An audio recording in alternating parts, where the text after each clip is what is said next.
Días para todos. Vamos a continuar con nuestra serie del libro de Mateo. Damos gracias a Dios por todos los que están acá, también por los que no están, pidiendo que cada día el Señor sea añadiendo a la iglesia aquellos que han de ser salvos y confiando que su palabra es poderosa para obrar en nosotros conforme a su voluntad. Vamos a ir a Mateo capítulo 4 versículos 18 al 25.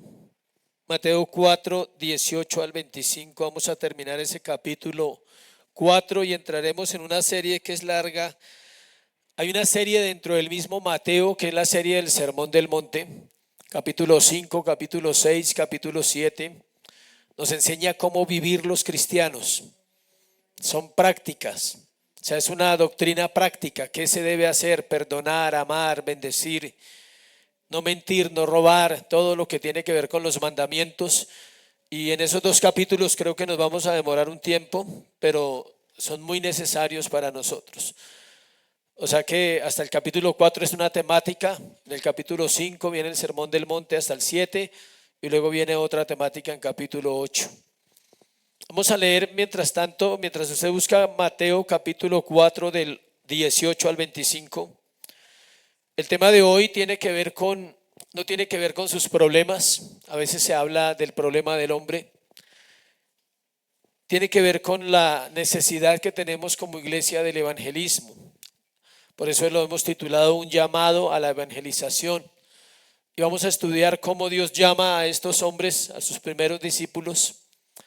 Y tal vez en la gracia del Señor, aquí haya hombres llamados al servicio, al ministerio, y puedan hoy recibir una palabra de parte del Señor para servirle. O las mujeres también puedan, que tal vez ya son salvos y salvas, pero tal vez no le servimos al Señor como debe ser. Que hoy la palabra de Dios sea para eso, para una segunda oportunidad o una tercera, o una cuarta, una quinta, no sé cuál sea la suya, donde usted diga, realmente necesito cambiar mi vida y servirle al Señor. Mateo 4, 18 al 25, dice así la escritura. Andando Jesús junto al mar de Galilea, vio a dos hermanos, Simón llamado Pedro y Andrés su hermano, que echaban la red en el mar porque eran pescadores. Y les dijo, venid en pos de mí y os haré pescadores de hombres. Ellos entonces, dejando al instante las redes, le siguieron. Pasando de allí vio a otros dos hermanos, Jacobo hijo de Zebedeo y Juan su hermano, en la barca con Zebedeo su padre, que remendaban sus redes. Y los llamó, y ellos, dejando al instante la barca y a su padre, le siguieron. Y recorrió Jesús toda Galilea, enseñando en las sinagogas de ellos, predicando el evangelio del reino y sanando toda enfermedad y toda dolencia en el pueblo. Y se difundió su fama por toda Siria, y le trajeron todos los que tenían dolencias, los afligidos por diversas enfermedades y tormentos, los endemoniados, los lunáticos y paralíticos, y los sanó. Y le siguió mucha gente de Galilea, de Decápolis, de Jerusalén, de Judea y del otro lado del Jordán. Padre, gracias por esta mañana. Espíritu Santo, pedimos tu asistencia en la palabra. Toma la palabra, Dios, de la Escritura, la palabra que ha sido inspirada por ti para este tiempo, para que transforme nuestra mente y nuestro corazón.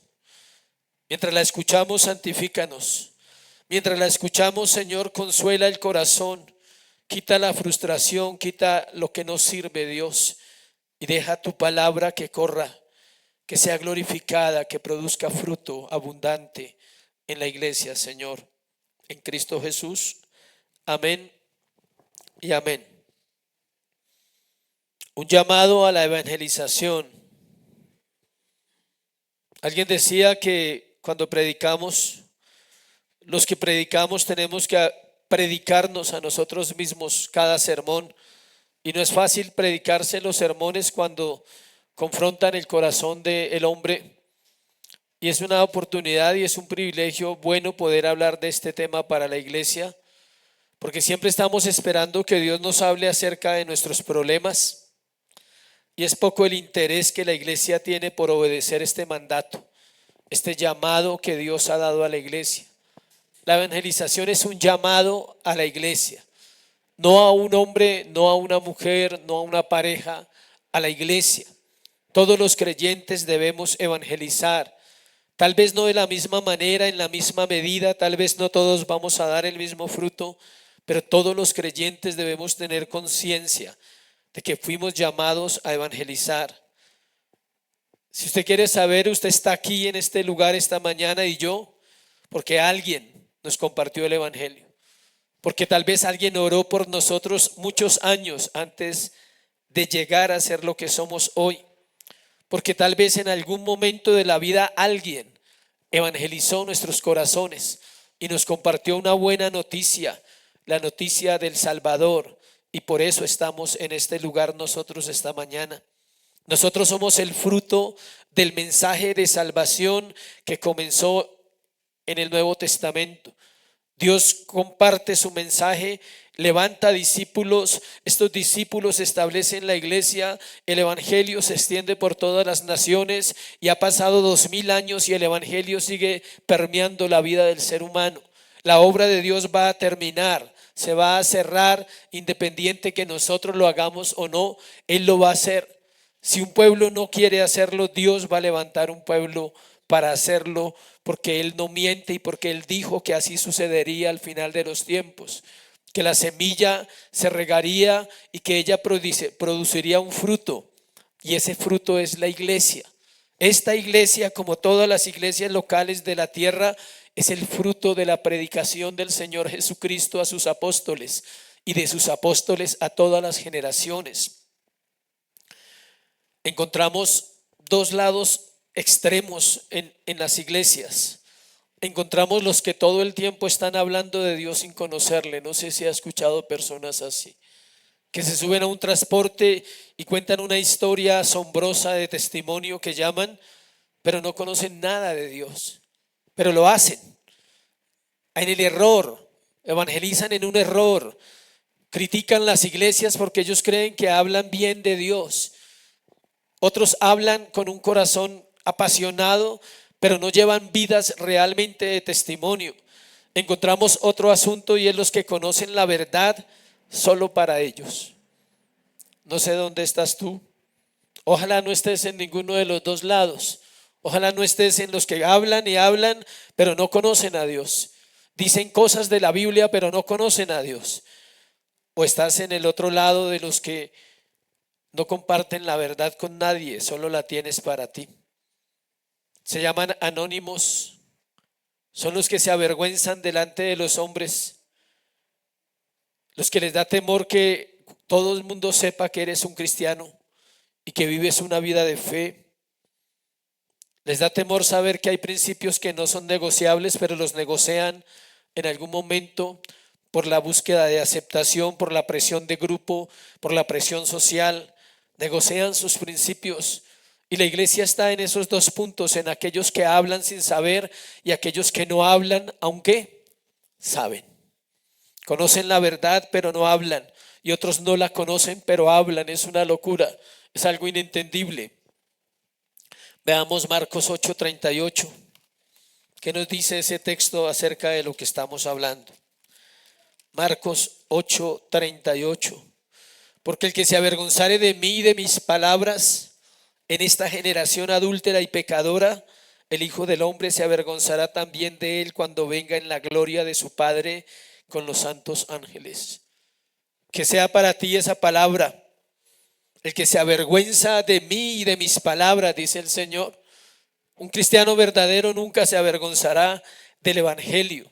Estará dispuesto a vivir rechazos, a vivir situaciones, a romper relaciones sin importar lo que pase, porque él sabe en quién ha creído. Pero la iglesia tiene que estar en un lugar neutro. No puede ser de los que hablan sin conocimiento o de los que conocen y no hablan. Este pasaje nos muestra que Dios llama a personas no una vez. Escuche bien eso. Dios nos llama a personas una vez. sino varias veces. Y que dentro de ese llamado hay una responsabilidad de compartir el evangelio a todos aquellos que tengamos la oportunidad o que busquemos la oportunidad. ¿Sí ve? Hay una cosa es tener la oportunidad y otra cosa es buscar la oportunidad de compartir el evangelio. Dios quiso, dijo y estableció que la forma para que los pecadores perdidos vengan a la salvación es a través de la predicación del evangelio. Y cuando yo estoy hablando de predicación, no hablo de la predicación del púlpito, sino de la proclamación de las buenas nuevas en todo lugar del mundo, en las calles, en los trabajos, en las empresas, en el lugar donde tú estás continuamente. Allí puedes compartir el evangelio. Que Cristo Jesús vino a este mundo para salvar a los pecadores, de los cuales nosotros somos los primeros. Que Cristo vino a salvar a los perdidos, a los que estaban en oscuridad y en muerte, como vimos hace 8 días. Ese es el mensaje del evangelio y ese es el mensaje que la iglesia debe predicar. Es la tarea que nos ha sido encomendada a toda la iglesia. Pregunta: ¿eres iglesia? Solo para introducirnos en el sermón. ¿Eres iglesia? Si eres iglesia, no puedes callar. Si eres iglesia, debes hablar. Y aparte de hablar, debes mostrar con tu vida la pasión por Cristo. Que tu corazón se quebrante no por los problemas, sino porque estás fallando al Señor y porque necesitamos volver otra vez a su palabra, volver otra vez a su verdad. Vamos a ver varias cosas hoy y vamos a iniciar con lo primero, que está en versículo 18 al 20 de Mateo capítulo 4, y le llamamos el primer grupo de pescadores de almas. Vamos a ver al primer grupo de pescadores de almas, versículo 18 al 20. Ahorita lo leemos porque es necesario hablar algo importante para entender bien el pasaje, y es que tenemos que recurrir al sermón de la semana pasada, porque dijimos que entre Mateo 3:17 y Mateo 4:1 pasó un año, y estamos en Mateo 4 en el mismo momento cuando Mateo está hablando. Y es curioso, en el otro pasaje de Mateo 4, donde quedamos hace 15 días, y hace 8 días compartimos, me equivoqué, desde Mateo 4:11 a Mateo 4:12, cuando pasó ese año que vimos hace 8 días. ¿Por qué es importante detenernos ahí? Porque como dije en la introducción, Dios no llama una sola vez, Dios llama varias veces. Y los hombres que vamos a ver hoy que fueron llamados, ellos ya habían sido llamados por Dios antes. Y esto se conoce en la Biblia o en la vida cristiana como el llamado a la salvación. Y ahora viene un llamado ¿a qué? Al servicio. Son dos cosas diferentes. Dios te salva, es el primer llamado, un llamado general a toda la iglesia. Pero también Dios llama a que le sirvamos. Acompáñenme a Juan 1:35 para ponernos en contexto de este pasaje de hoy. Juan 1:35 al 42. Y vamos a encontrar un pasaje similar, pero de hecho muy diferente. El siguiente día, otra vez estaba Juan y 2 de sus discípulos. ¿Sí ve? 2. Y haga el paralelo, lea Mateo 4:18. Andando Jesús junto al mar de Galilea, vio a 2 hermanos. No es igual. Parece que fuera el mismo pasaje, pero no es el mismo pasaje. El de Juan pasó un año antes y Mateo un año después. Pero aquí dice que habían 2 de sus discípulos y mirando a Jesús que andaba por allí, dijo, Juan dice, he aquí el Cordero de Dios. Le oyeron hablar los 2 discípulos y subieron a Jesús, y volviéndose Jesús y viendo que le seguían, les dijo, ¿qué buscáis? Y ellos dijeron, Rabí, que traducido es maestro, ¿dónde moras? Les dijo, venid y ved. Fueron y vieron donde moraba y se quedaron con él aquel día, porque era como la hora 10. es decir, las 5 de la tarde. Andrés, hermano de Simón Pedro, era uno de los dos que habían oído a Juan y habían seguido a Jesús. Este halló primero al Mesías y le trajo, que es el Cristo, y le trajo a Jesús. Y mirándole Jesús le dijo: tú eres Simón, hijo de Jonás, tú serás llamado ¿qué? Cefas. Es otra escena. El Señor se encuentra con Andrés. ¿Quién es el otro discípulo? Juan. Hay dos parejas de hermanos, está Andrés y está Pedro, y está Juan y está Jacobo. Pero aquí se encontró con Andrés y se encontró con Juan. Y dice el relato que Juan fue y llamó a Pedro, y Dios le dice, a Simón, y Dios le dice: tú serás llamado ¿qué? Pedro. Ese fue el primer contacto de estos dos hombres con Cristo, de Andrés y Pedro. Y obvio de Juan, pero en el otro punto vamos a hablar de Juan, porque este contexto tiene que ver con Andrés y Pedro. Andrés fue y buscó a Pedro. Andrés es conocido en la Biblia por ser evangelista. Trajo un muchacho que tenía unos peces y unos panes a Jesús. Siempre estaba ganando almas, siempre estaba compartiendo el evangelio. Y quizás Juan fue y llamó a su hermano Jacobo y le contó, le dijo: hemos conocido al Mesías. Son dos parejas de hermanos. ¿A quién fueron primero a buscar? ¿Al vecino, al de la tienda? A su familia. Fueron a su hermano y le buscaron. Luego sigamos en Juan, porque tenemos que mirar este contexto bien. Sigamos el relato en Juan 1:43. El siguiente día quiso Jesús ir a Galilea y halló a Felipe y le dijo: sígueme. Y Felipe era de Betsaida, la ciudad de Andrés y Pedro. ¿Sí ve? Todos relacionados. Felipe halló a Natanael y le dijo: hemos hallado a aquel de quien escribió Moisés en la ley, así como los profetas, a Jesús, el hijo de José de Nazaret. O sea, ese día que estamos narrando, que fue un año anterior al pasaje de hoy, el Señor se encontró ¿con quién? Con Juan, con Andrés, con Pedro, con Felipe y con Natanael. Ahí empezó a llamarlos, pero ese se llama el llamado ¿a qué? A la salvación. Ahora en el pasaje que vamos a ver hoy es muy diferente. Es un segundo llamado, ha pasado un año. Es decir, ellos escucharon de Jesús, Él se reveló a ellos, pero ellos todavía no le seguían. Ellos seguían en sus labores, en sus tareas, así como usted trabaja y hace muchas cosas y viene a la iglesia. Ellos todavía no le seguían de pleno, seguían en sus labores. Al año viene el llamado. Ojalá no pasen 20 años para que usted escuche la voz del llamado. Para ellos fue un año, pero ellos se reunían con Jesús y seguían trabajando y seguían en sus cosas, y llegamos aquí a donde estamos. Hay 5 llamados para los apóstoles, 5 veces. Este no es la quinta, esta es la tercera.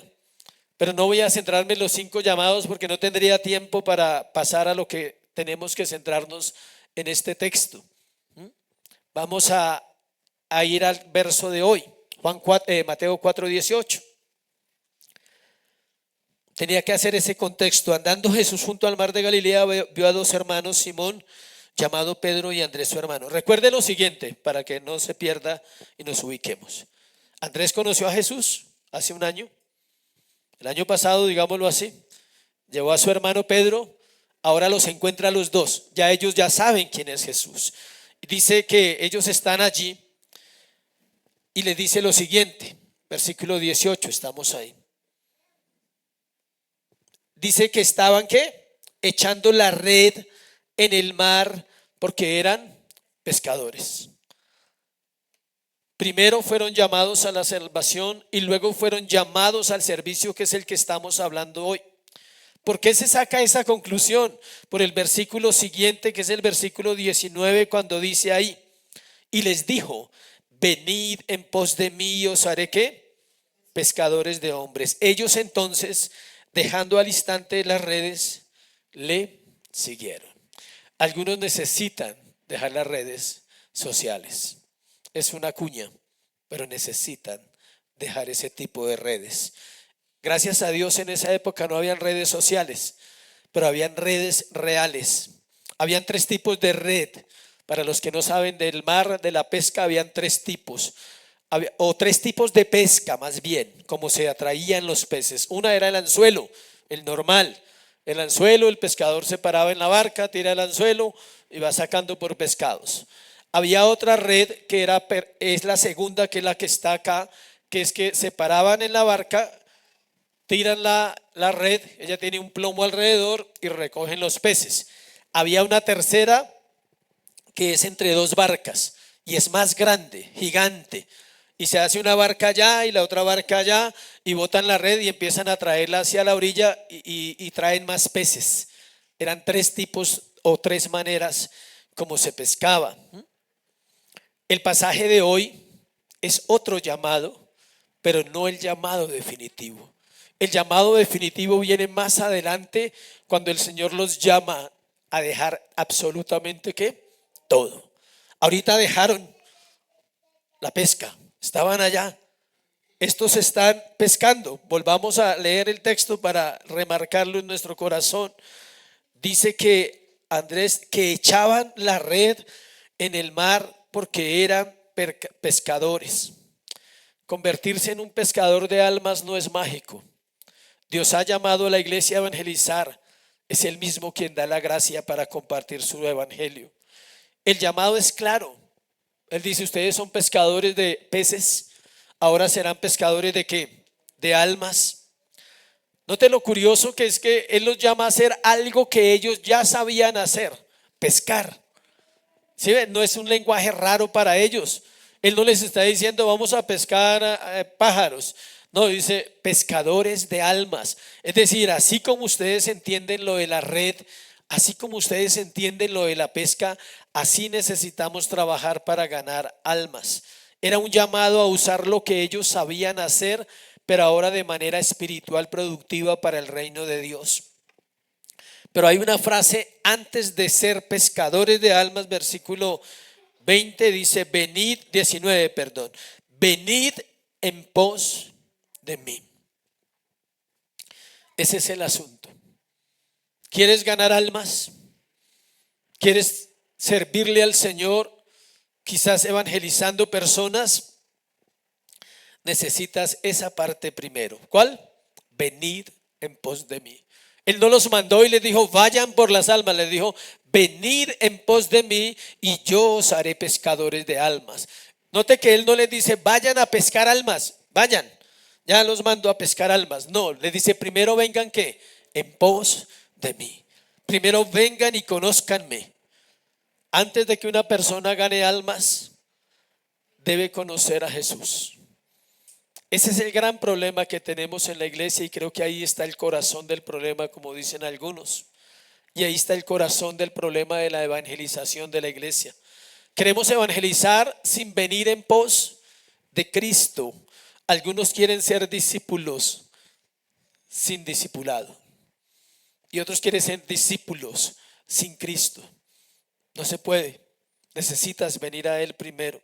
Otros quieren ser pescadores de almas sin conocer a Jesús y otros quieren los beneficios de los pescadores de almas, porque también hay beneficios. ¿Quiere conocer los beneficios? Vamos a Marcos 10, 28-30. Marcos 10, 28-30. Aquí está mucho más adelante. Este es otro llamado. Esto es después del siguiente llamado. Dice, entonces Pedro comenzó a decirle, he aquí nosotros lo hemos dejado todo. ¿Se ve? ¿Lo hemos dejado qué? Marcos 10, 28-30. He aquí nosotros lo hemos dejado ¿qué? Todo. Ya saben qué significa la palabra todo, gracias a Dios. Y te hemos seguido.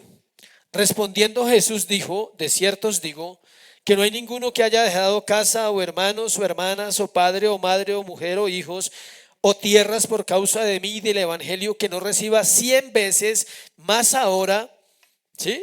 En este tiempo, casas, hermanos, hermanas, madres, hijos y tierras con persecuciones, ahí le agrega la ñapa, en el siglo venidero y en el siglo venidero la vida eterna. Note que garantiza todo.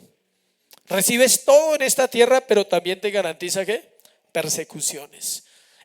Esa es la recompensa para los que son llamados a pescar almas. Tienen que entregar todo, pero Dios les va a dar todo, más persecuciones. O sea, más un poco de problemas que el cristiano necesita para madurar, para crecer. Cuando estés en crisis, adora al Señor. Es buena la crisis. Él te está diciendo, te amo tanto que no te puedo dejar como eres, porque si sigues así terminas mal. Necesito llevarte a una crisis. Los pescadores de almas deben dejar todo y deben recibir todo, dice, 100 veces más en este mundo. Para nosotros con mi esposa hemos experimentado lo que es dejar muchas cosas. Todavía nos falta dejar más. Pero hemos visto cómo Dios nos rodea de personas que nos aman, no solo en la iglesia, sino en todo lugar. Hemos encontrado hermanas, hemos encontrado hermanos, no en nuestra familia. Hemos encontrado padres, madres, amigos, hijos, porque la palabra se cumple. Y es diferente, es un amor fraternal. Es un amor que aunque no te veas con ellos, cada vez que te ves, está el amor de Cristo en el corazón de esas relaciones. Versículo 20, volvamos ahí, a Mateo 4:20. Ellos entonces, dejando a los 5 años las redes, le siguieron. Al instante dice ahí. Sí. Es que a veces las gafas no me dejan leer bien. Ellos dejando al instante. No pasó una semana, no pasaron 2 semanas, 3 semanas. Aclaro algo para que se motive. El llamado es progresivo. Hace un año habían visto a Jesús. Le dijeron que dónde moraba y fueron y conocieron dónde vivía, tal vez estaba ubicado en algún lugar y ya siguieron sus vidas. Vuelven y se encuentran con ellos. Ahora ya dejan una labor, ya dejan las redes, estaban en la barca y empiezan a seguir al Señor. El Señor podía hacerlo solo, pero quiso hacerlo con ellos. Les dio el privilegio y comenzó con estos hombres su primer par de evangelistas. Señor, trae el primer par de evangelistas a esta iglesia. Deberíamos orar así. Señor, trae a un Andrés y trae a un Pedro. Personas especiales. Pedro era muy especial. Andrés era especial. Juan y Jacobo eran especiales. Ahorita vamos a ver un poquito. Ahora eran llamados al servicio, a pescar, ya no pescados, sino almas. ¿Qué haces tú en esta vida para vivir? Yo no lo sé. Yo le sirvo al Señor y Él me da vida. Pero ¿qué haces tú para vivir? Tal vez en lo que haces haya algo para el Señor, haya algo de lo que Él quiere que dejes al instante.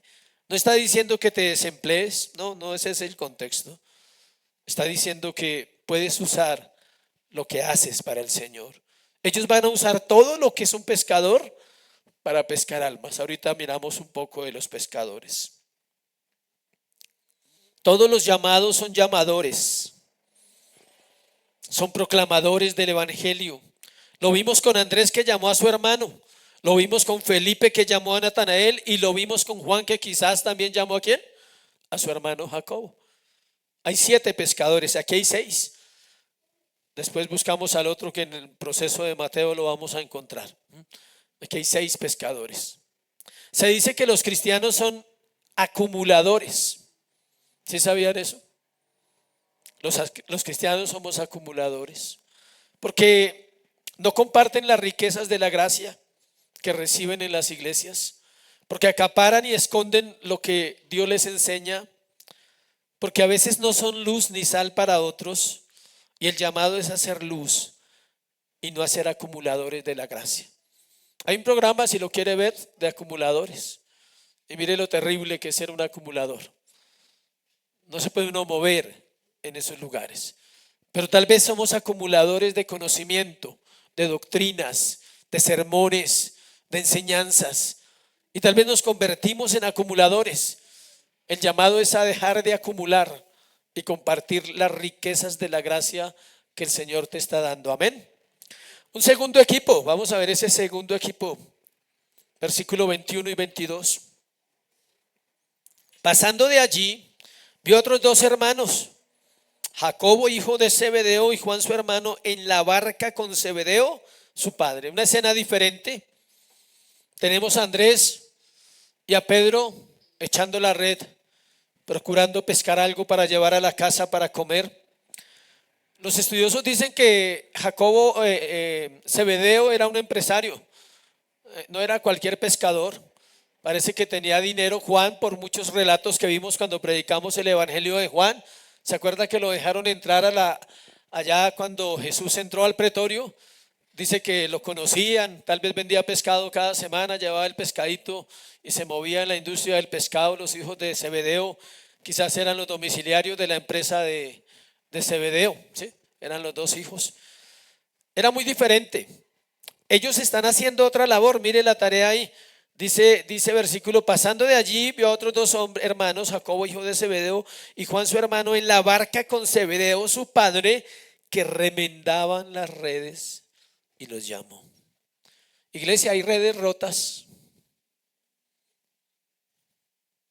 Las almas se están perdiendo porque hay redes rotas que no retienen. ¿Una red rota sirve para pescar? No. Otros están echando la red en sus fuerzas, como estaban los dos anteriores. Y estos están remendando las redes. No están trabajando en ese momento, están remendando las redes con su papá en la barca. Estos hombres también fueron llamados y es curioso, no sabemos por qué, pero algún día lo entenderemos. Eran hermanos las dos parejas, ¿no? Dios llama hermanos también. Los cuatro son pescadores. Jacobo y Juan tienen un apodo en la Biblia, los hijos del trueno. Parece que eran violentos en su carácter, peleones, de los que se emborrachan y empiezan a pelear con todo el mundo. Simón era un inestable absolutamente, y Andrés siempre estaba trayendo personas a Jesús. Andrés es el típico muchacho evangelista, joven, impetuoso, pero evangelista. Pedro es el hombre de carácter fuerte, pero es inestable. Sus emociones tienen que ser mudadas y transformadas por el poder del Espíritu Santo. Jacobo nunca se imaginó que sería el primer mártir de la iglesia. Y Juan mucho menos pensó que vería la revelación del fin de los tiempos, el Apocalipsis. Pedro nunca pensó que moriría crucificado de cabeza junto con su esposa por amor al Señor. El día que Dios los llama al servicio, estaban lejos de imaginar lo que iba a ser su vida. Y eso pasa, iglesia, contigo y conmigo. Tú no te imaginas lo que Dios puede hacer cuando una persona decide servirle. Todos los cambios que Dios tiene que ejecutar en una vida son impresionantes. Dios tiene que cavar y profundizar en el corazón del creyente, del siervo, de la mujer sierva que quiere servirle al Señor. Tiene que trabajar profundamente para sanar su corazón, para sanar sus heridas, para restaurar su alma, para restaurarle profundamente y llevarle a ser útil, a ser un pescador.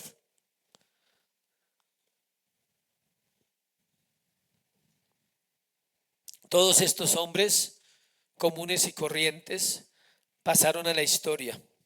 Jamás, escuche, jamás serán borrados de la historia. Pero ¿sabe qué es lo más grande de ellos? Es que están con el Señor en este momento. Ellos están con Cristo.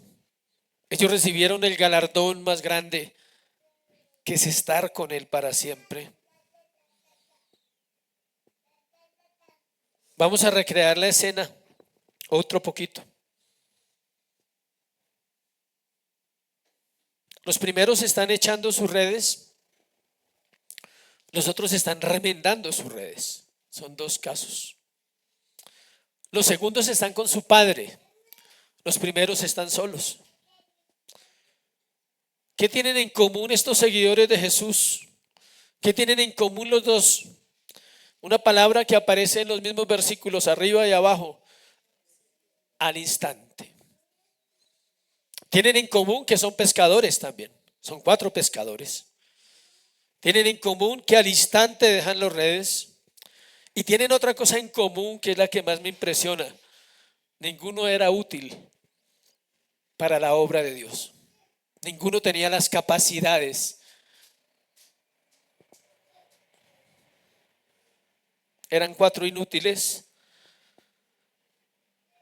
que nunca imaginaron lo que Dios iba a hacer con ellos. Eran 4 hombres comunes y corrientes. Obedecieron a un llamado para ser formados y para prepararse para la gran tarea que les sería encomendada. No podemos escapar en nuestra mente de una promesa que Dios les hace a ellos ahí, y es que os haré pescadores de hombres. Jesús pone el sello de su aprobación sobre sus palabras del escritor de Proverbios. Es como un comentario de Proverbios 11:30. El que gana almas es sabio. El Señor está diciendo: el que gana almas es sabio. Y está confirmando Daniel 12:3, que dice: los que enseñan la justicia a la multitud resplandecerán como las estrellas a perpetua eternidad. Es un llamado al servicio para estos hombres. Dios está llamando a su pueblo aún a pescar almas. Estos hombres se fueron desligando lentamente de sus vidas seculares, de los afectos más cercanos. Su padre, están con su padre. Dice que al instante dejaron la barca y ahí estaba su papá, un buen empresario. Yo creo que no necesitaba esos 2 empleados, podrían irse a servirle al Señor. Y aún de su propia vida se fueron desligando para perderlo todo y para poder ser útiles en la obra del Señor, y al final del día decir: siervos inútiles somos. Poco a poco se fueron despegando. La secuencia del llamado es interesante en ellos. Mire Mateo capítulo 10. Ese es el último de los 5 llamados, Mateo capítulo 10. Entonces, llamando a sus 12 discípulos, les dio autoridad sobre los espíritus inmundos para que les echasen fuera y para sanar toda enfermedad y toda dolencia. Los nombres de los 12 apóstoles son, y ahí están los que llamó de primera, los 4 que estaban ahí. Si usted nota la lista, en Mateo 10, versículo 2, los nombres de los 12 apóstoles son estos. Primero, ¿qué? Simón, Andrés, Jacobo y Juan. Los 4 estaban ahí de primera, ¿sí?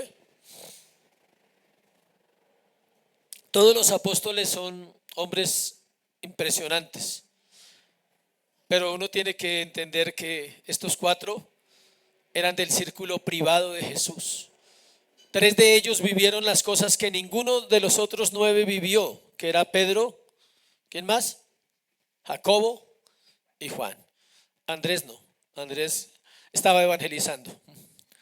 Sí, Andrés estaba evangelizando. Él no estaba nunca en esas reuniones, siempre estaba evangelizando. Andrés es el evangelista de los 12. Usted estudie la vida de Andrés y verá que es hermosa. Siempre estaba haciendo algo para traer almas. Los otros 3 tienen esos privilegios. Ser cristiano no se trata de nosotros, iglesia.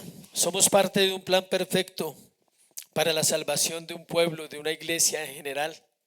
Por ello debemos prepararnos para ganar almas. Vamos a mirar unas características para cerrar este punto de los pescadores que se necesitan en los ganadores de almas. Mire las características que tienen los pescadores para que vaya tomando ahí. Primero, un pescador debe ser ¿qué? Paciente. Debe aprender a esperar. ¿Qué? Pues el pescado. Claro. Sabe que a menudo toma tiempo encontrar un banco de peces. Ellos saben. ¿A qué hora salen a pescar? De noche, en las madrugadas, porque el mar está quieto, hay silencio y así lo hacen. Los pescadores aprenden a esperar, recuerde eso. Segundo, un pescador debe tener perseverancia. Hay noches que no pescan nada y se van a casa sin pescar. Y hay noches que pescan poquito y hay otros días que pescan ¿qué? Bastante. No es tan solo cuestión de esperar con paciencia en un lugar con la ilusión de que al fin aparezca el gran pez. tienen que ir de lugar en lugar. ¿Escucha? ¿Cómo se gana almas? Tiene que ir ¿qué? De lugar en lugar. No se puede quedar en un solo lugar porque no pesca nada. Hasta encontrar los peces. En ocasiones tiene que volver una y otra vez a los lugares donde no había nada y a veces se encuentra algo. Cuando vuelve, tal vez esa vez le va mejor. Tercero, los pescadores deben tener un buen instinto para ir al lugar correcto y lanzar la red en el momento adecuado. ¿Sí sabía que hay momentos para todo? Hay momentos para evangelizar, hay momentos para no evangelizar. Hay contextos para hablar de Dios, hay contextos para no hablar de Dios. ¿Se necesita qué? Sabiduría. Un mal momento del pescador le hace perder muchos peces y muchas pescas, tanto de peces como de hombres. Un mal testimonio suyo hace perder la pesca. Una mala acción hace perder la pesca. Una cuarta cualidad se llama el valor. Los pescadores profesionales, sin duda aquellos como los que estaban a la orilla del mar de Galilea, enfrentan grandes peligros en el mar, grandes tormentas y muchos contratiempos. ¿Se acuerda que estaban en la barca y hubo una tormenta y el Señor dormía? Y muchas veces los pescadores enfrentan grandes tormentas y los pescadores de almas enfrentan más tormentas todavía. Un buen pescador también procura no llamar la atención sobre sí mismo. Es el último. Un buen pescador también procura no llamar la atención sobre sí mismo en todo lo que le sea posible. Si sabe que es un silencio absoluto cuando están pescando, ¿no? Quietos, en la barca, sentados, en silencio, no pueden hablar, están meditando, están pensando en el pez. Dice, saben que un mal movimiento aún de la barca espanta a los peces. Ellos están siempre así. Nos resulta muy fácil interferir con nuestro testimonio, escuche. Nos resulta fácil interferir con nuestro testimonio. A veces es quieto. Cuando dice quieto, en la presencia del Señor, quieto, esperando, buscando el momento, la ocasión. Tienen que estar alejados a veces de las personas, o sea, son solos. Y un buen ganador de almas se mantiene al margen para poder aprender.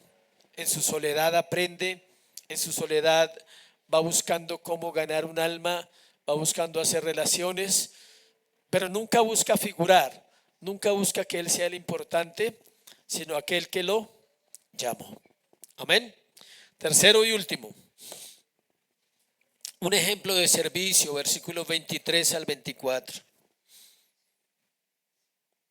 Recorrió Jesús toda Galilea enseñando en las sinagogas de ellos y predicando el evangelio del reino y sanando toda enfermedad y toda dolencia en el pueblo, y se difundió su fama por toda Siria. Le trajeron todos los que tenían dolencias, los afligidos por diversas enfermedades y tormentos, endemoniados, lunáticos, paralíticos, y los sanó.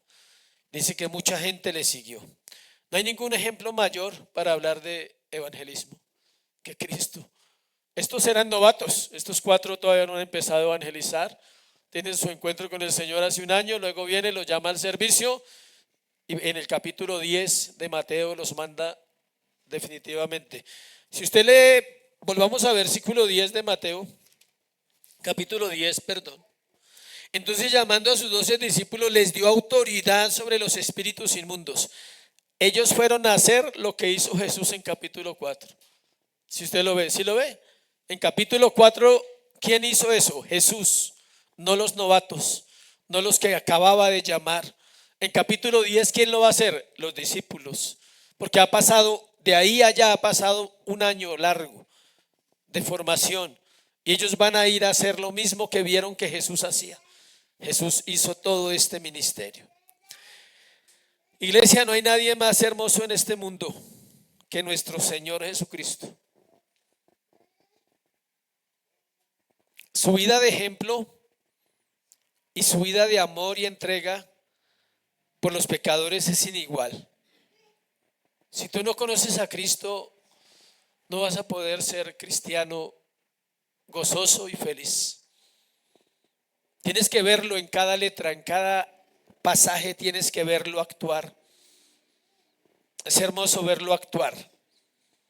Es como si estuvieras allí mirando su ímpetu, su fuerza, su capacidad, su pasión, su entrega, su llamado, su voluntad inquebrantable, con el deseo que sus discípulos lo vieran y dijeran: queremos ser como Jesús.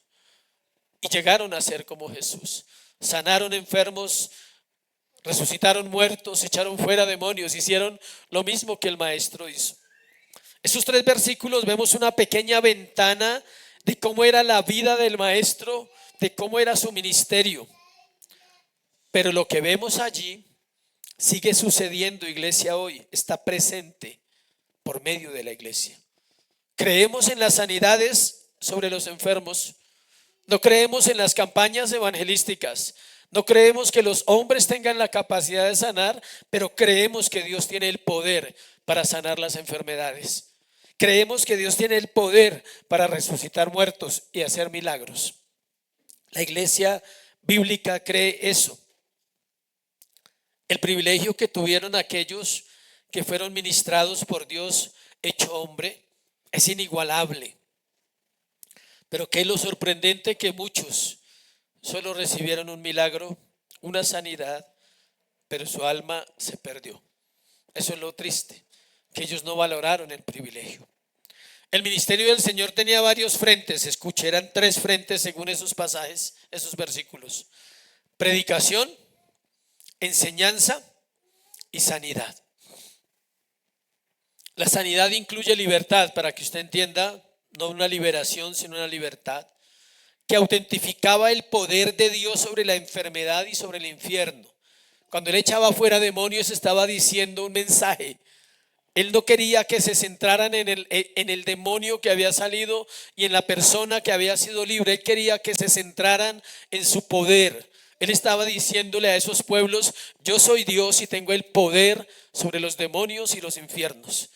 Y cuando sanaba enfermos estaba diciendo: yo los creé, yo conozco el cuerpo, yo puedo sanar y puedo traer vida a los enfermos también, quitando sus dolencias. El Señor no solo estaba en el lugar y en el tiempo correcto, en la necesidad de las personas, sino que sus colaboradores eran los correctos y su mensaje era correcto. Todo era correcto: el tiempo, el momento, los que estaba llamando y lo que estaba enseñando. Vamos a sentarnos en el versículo 23, que es la parte importante. Versículo 23. Recorrió toda Galilea, enseñando en las sinagogas de ellos y predicando ¿qué? Léalo ahí, por favor. ¿Predicando qué? El evangelio del reino y sanando toda enfermedad. El evangelio del reino, ese es el punto principal de la predicación de Cristo, el evangelio del reino. Vamos a ver 4 aspectos de ese reino. A, la soberanía de Dios. Cuando Dios hecho hombre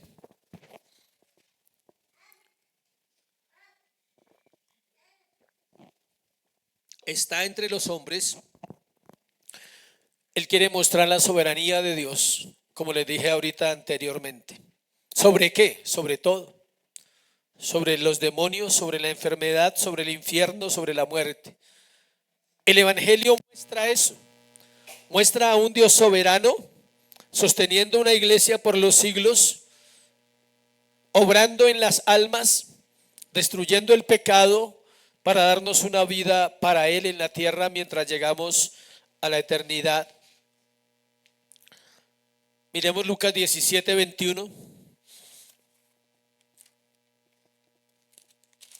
Lucas 17, 21. Y él dijo: todo esto lo he guardado desde mi juventud. Lucas 17, 21.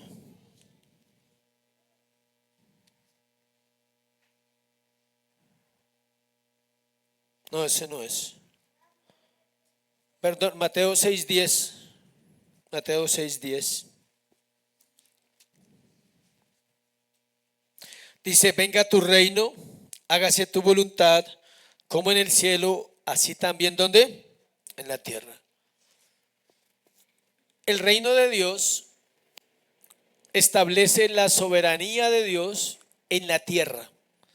Toda persona que hace parte del reino de Dios se somete a esa soberanía. Entiende que cada situación de su vida es soberana en el Señor.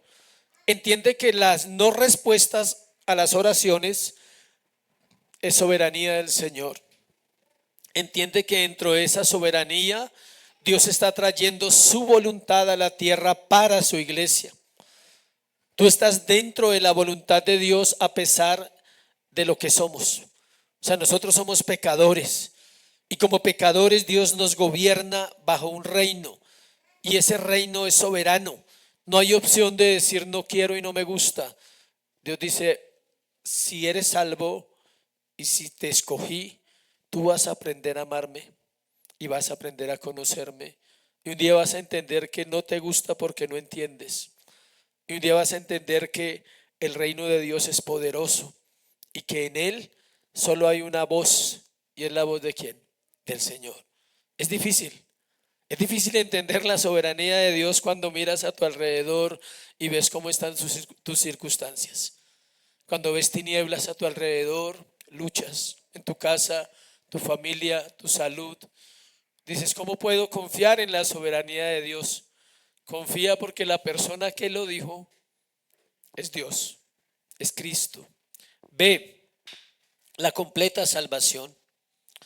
Es decir, todas las bendiciones espirituales y materiales, bendiciones para el alma y para el cuerpo. Ese es el reino de Dios, que resultan cuando Dios es el rey de nuestros corazones y se le reconoce y se le obedece como tal.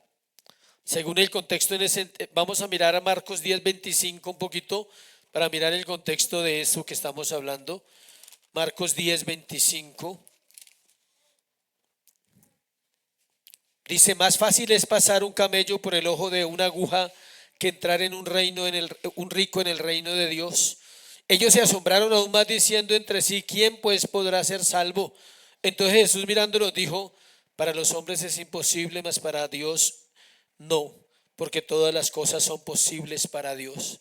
La salvación es completa y ahí es cuando Pedro dice que ellos habían dejado todo y que qué iban a recibir y Dios dice todo. Iglesia, la salvación es completa. La salvación no es un pedazo de tu vida cambiando los domingos 2 horas y los martes 2 horas y los sábados. No, la salvación es completa.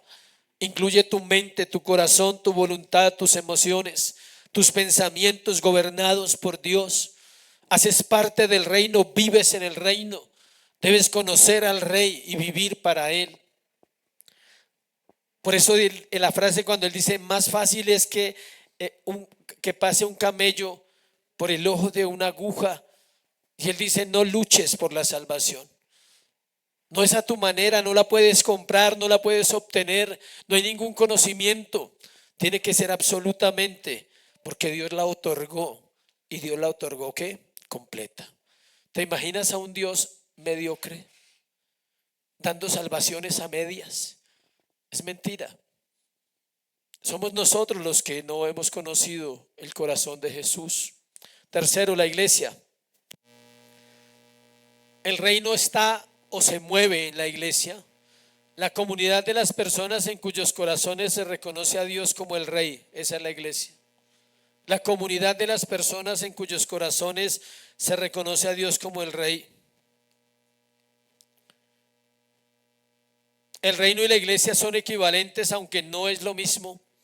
Acuérdense que hablamos que el reino existía antes de la iglesia. La iglesia está en el reino, que es diferente. Cuando el Señor dice en Mateo 16, 18, 19, sobre esta roca edificaré mi iglesia, yo te daré las llaves del reino de los cielos. La iglesia tiene acceso directo a Dios 24/7. ¿Para qué? Para disfrutar la salvación. ¿No tienes? Dice, no has recibido, ¿por qué? Porque no has pedido. Y no tienes por eso, porque no pides. o porque pides para la carne. D, un universo redimido. Los nuevos cielos y la nueva tierra con toda su gloria es algo todavía futuro, pero es algo cierto para nosotros. En el reino de Dios, Dios vino a anunciar que somos habitantes, somos herederos y seremos habitantes de un cielo nuevo y una tierra nueva. Habrá un día diferente, habrá un día glorioso. Hablaba con alguien muy cercano y le decía, ¿cuál es el día más importante de la vida? ¿El cumpleaños? ¿Cuál es el día más importante de la vida? El día de la muerte. Para el creyente es así. Para el impío son sus logros terrenales, sus éxitos, su familia de pronto. Algún día importante hay para muchos. Para un creyente solo hay un día importante y es el día que entra al reino ya no físico, sino absolutamente espiritual. Y ese día debe ser anhelado, iglesia. Si no lo anhelas, no entiendes el reino. Y no confunda desear ese día con desear la muerte, son dos cosas diferentes. Porque para el cristiano la muerte no es como para el otro. Ese día es el cumpleaños, porque ese día nacemos allá. Ese día es la fecha de cumpleaños, por si van a haber fechas, no lo sabemos. Pero ese día es el día que realmente es importante. Eso es el evangelio. Y eso es lo que la gente tiene que saber, que esta vida es pasajera, que todo lo que hagas en esta vida se quemará como una hojarasca si no lo haces para el Señor. Y que todo lo que hagas en el Señor permanecerá para siempre. Dios está mostrando su poder en toda la tierra aquí.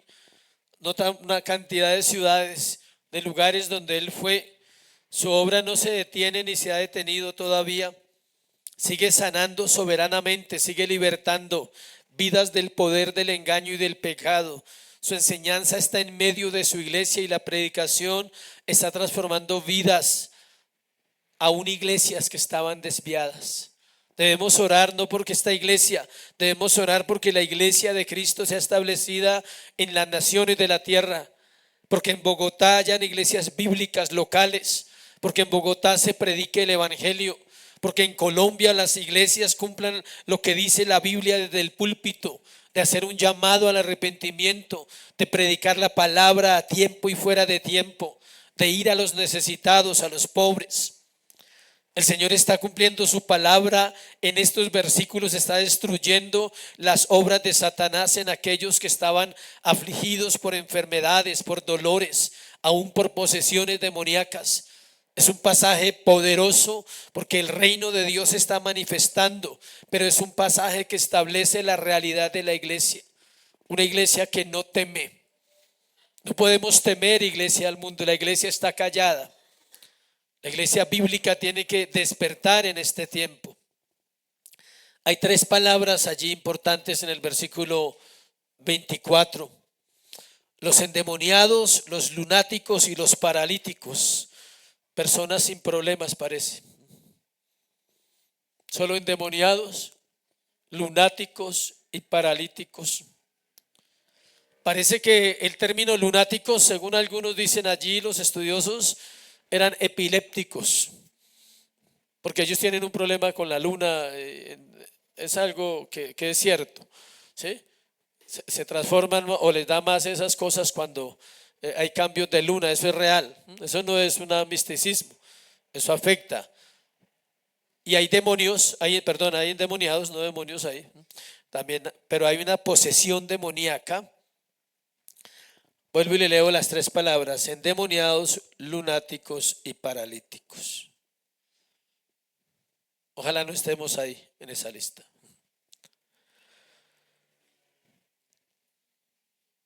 Todo lo que está pasando allí es el cumplimiento de Isaías 61:1.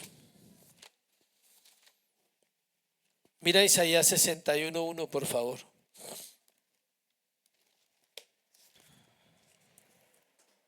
El Espíritu de Jehová el Señor está sobre mí, porque me ungió Jehová, me ha enviado a predicar buenas nuevas a los abatidos, a vendar a los quebrantados de corazón, a publicar libertad a los cautivos y a los presos, apertura de la cárcel, a proclamar el año de la buena voluntad de Jehová y el día de venganza del Dios nuestro, a consolar a todos los enlutados, a ordenar que los afligidos de Sión se les dé gloria en lugar de ceniza, óleo de gozo en lugar de luto, manto de alegría en lugar del espíritu angustiado. Serán llamados árboles de justicia, plantío de Jehová para gloria suya. Reedificarán las ruinas antiguas y levantarán los asolamientos primeros y restaurarán las ciudades arruinadas, los escombros de muchas generaciones.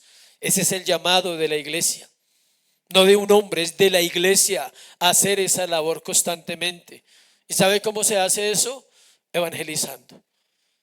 Evangelizando vidas, llegando al corazón de ellos. El resultado de esta campaña, porque Él sí hizo una campaña, Dios, Cristo hizo esa campaña por todas las ciudades. Es una campaña de predicación. Dio como resultado la salvación de muchas personas. Ahí dice, versículo 25, le siguió mucha gente de Galilea, Decápolis. ¿Qué pasó en Decápolis? Un endemoniado gadareno, Marcos 5, que después se volvió un predicador, de Jerusalén, de Judea y del otro lado del Jordán. De todos esos lugares son las historias de la Biblia. Los ciegos, los enfermos, los leprosos, todos pudieron ver a Cristo y a recibir el evangelio. Terminemos este sermón con una exhortación a evangelizar, con una cita que es más clara que cualquier comentario o libro sobre el evangelismo. Hay muchos libros sobre el evangelismo, buenos, pero la Biblia es más poderosa que cualquier libro que usted pueda leer. Romanos capítulo 10, del 13 al 17. Vamos a leerlo y vamos a orar. 10, 13, 17. Porque todo aquel que invocare el nombre del Señor será salvo. Algunos que quedan ahí en ese versículo. ¿Cómo pues invocarán a aquel en el cual no han creído? ¿Y cómo oirán sin haber quien les predique? ¿Y cómo predicarán si no fueren enviados como lo fueron los apóstoles?